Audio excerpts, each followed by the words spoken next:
Pemirsa, rekaman video yang memperlihatkan konvoi pengendara sepeda motor sambil membawa poster ajakan mendukung penerapan sistem khilafah beredar di media sosial. Pihak kepolisian pun didesak untuk menindak tegas aksi pawai yang mengkampanyekan sistem khilafah tersebut.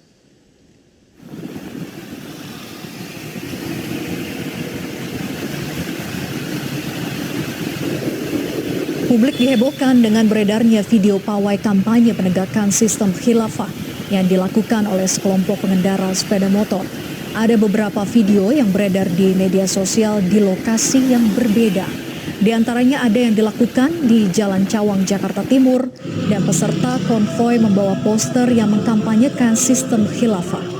Pihak Satlantas Polres Metro Jakarta Timur menyatakan pihaknya tidak menangani masalah pawai kampanye paham khilafah seperti ini, melainkan hanya menangani jika ada kejadian kecelakaan. Sementara itu, Kabid Humas Polda Metro Jaya Kombes Endra Zulpan menyatakan bahwa pihaknya akan mencari peserta konvoi tersebut untuk dimintai keterangan.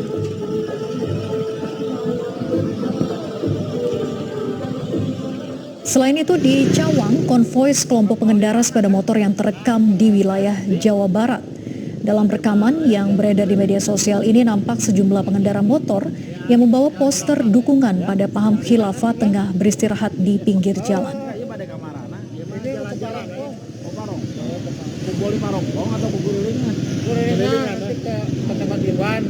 Partai anyar pengawasnya.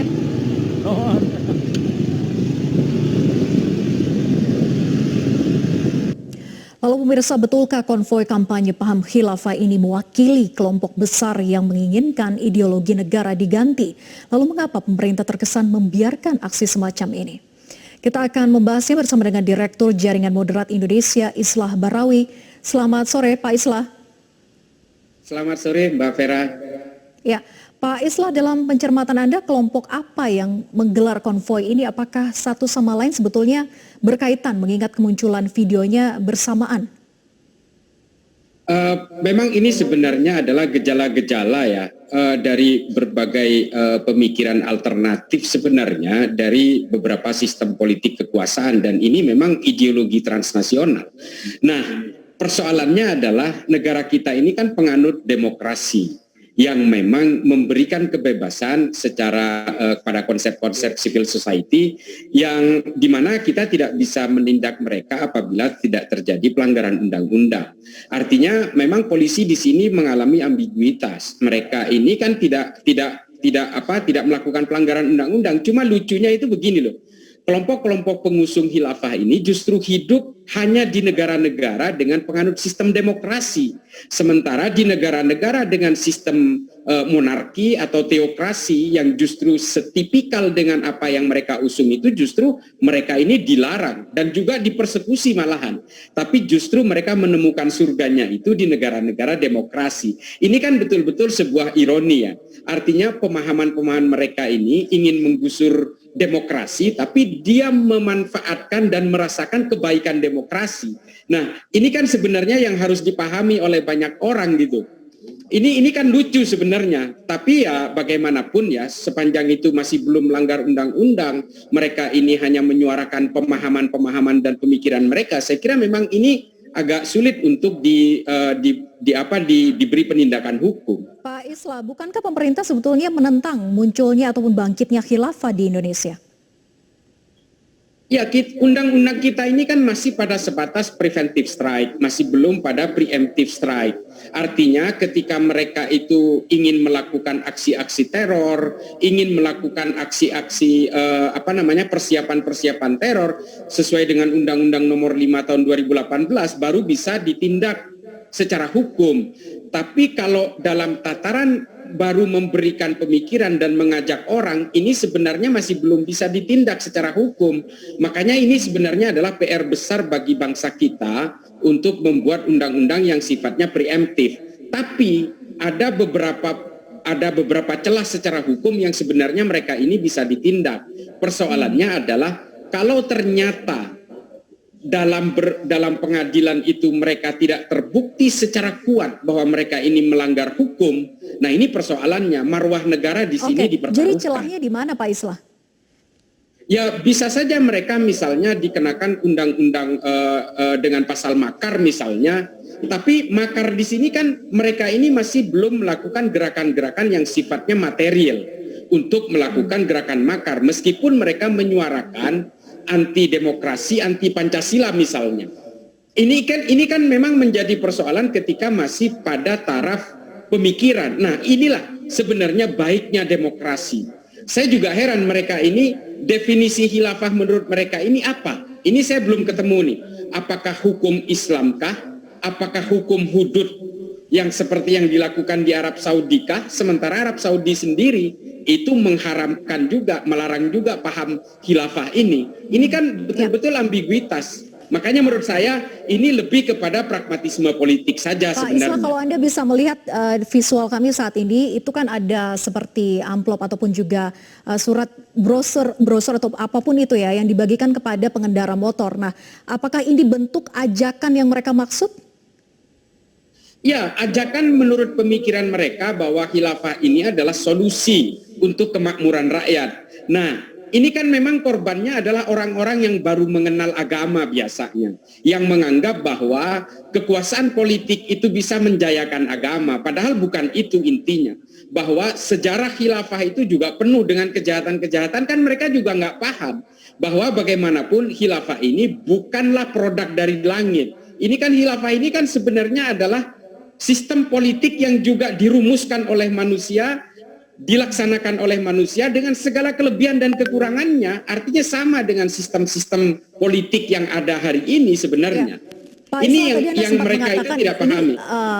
Cenderung pragmatisme politik, mungkinkah ada ataupun juga dimungkinkan ditunggangi kepentingan-kepentingan politik aksi semacam ini? Ya kalau melihat dari serentaknya ya, ini kan terjadi di Lampung, juga di Cimahi dan juga di Cawang. Mereka melakukan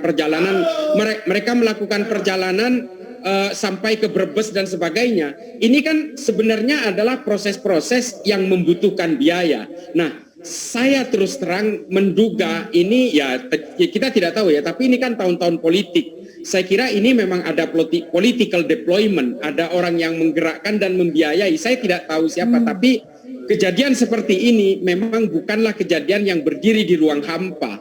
Ini pasti ada orang-orang yang bermain di belakangnya, karena Khilafatul Muslimin ini berdiri pada tahun 97.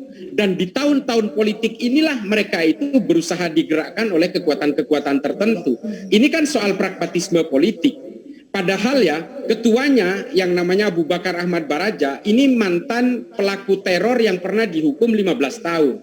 Nah ini memang bisa jadi adalah metamorfosis dari pragmatisme politik yang akan terjadi di 2024, di mana 2024 itu adalah 100 tahun keruntuhan Khilafah Utsmaniyah. Tadi Anda katakan pasti ada orang-orang yang memang sengaja mempermainkan hal ini. Lalu bagaimana bahayanya jika ini terus masif dilakukan? Terlebih tadi Anda katakan ini sudah mendekati tahun-tahun politik. Ini sebenarnya adalah ancaman kepada sovereignty state kita, kepada kedaulatan negara kita, kepada tegaknya Pancasila. Ini adalah ancaman. Kalau kita tidak bisa menyelesaikan paham-paham hari ini, seperti ini yang menurut kita masih kecil, ini akan menjadi tumpukan api di bawah sekam masa depan kita. Ini persoalannya. Dan yang terpapar di antara mereka ini adalah generasi-generasi muda yang suatu saat 20-25 tahun ke depan akan menjadi pemimpin. Coba bayangkan, kalau paham-paham seperti ini tidak bisa kita hadapi, konflik masa depan kita akan terbuka sama seperti Suriah, Libya, Somalia, Nigeria, dan beberapa negara yang hingga hari ini belum bisa menyelesaikan konfliknya. Baik, kita harapkan ada upaya nyata begitu ya dari pemerintah maupun juga aparat untuk bisa menertibkan hal ini agar tidak semakin pasif. Terima kasih sudah bergabung bersama kami di Metro hari ini. Terima kasih Mbak Vera. Pemirsa, Kabid Humas Polda Metro Jaya Kombes Pol Endra Zulpan menyatakan pihaknya akan mencari para pengendara motor yang membawa poster khilafah di Cawang, Jakarta Timur. Polisi akan memeriksa mereka dan mendalami apa tujuan dari kegiatan konvoi tersebut. Media sosial terkait adanya patroli kendaraan bermotor kemudian membawa tulisan khilafah, tentu hal ini tidak dibenarkan. Ya, karena ini tidak sesuai dengan ketentuan peraturan dan juga apa yang menjadi ketentuan di dalam perundang-undang kita bahwa bangsa Indonesia ini bukan berdasarkan khilafah.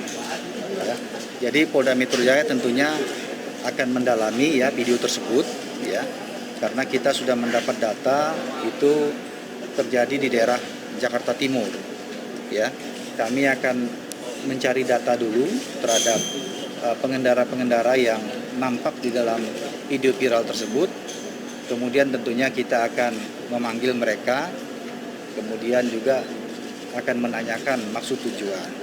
Kemudian kita tentunya dalam hal ini akan memberikan edukasi ya terhadap mereka agar tidak menyimpang seperti ini ya.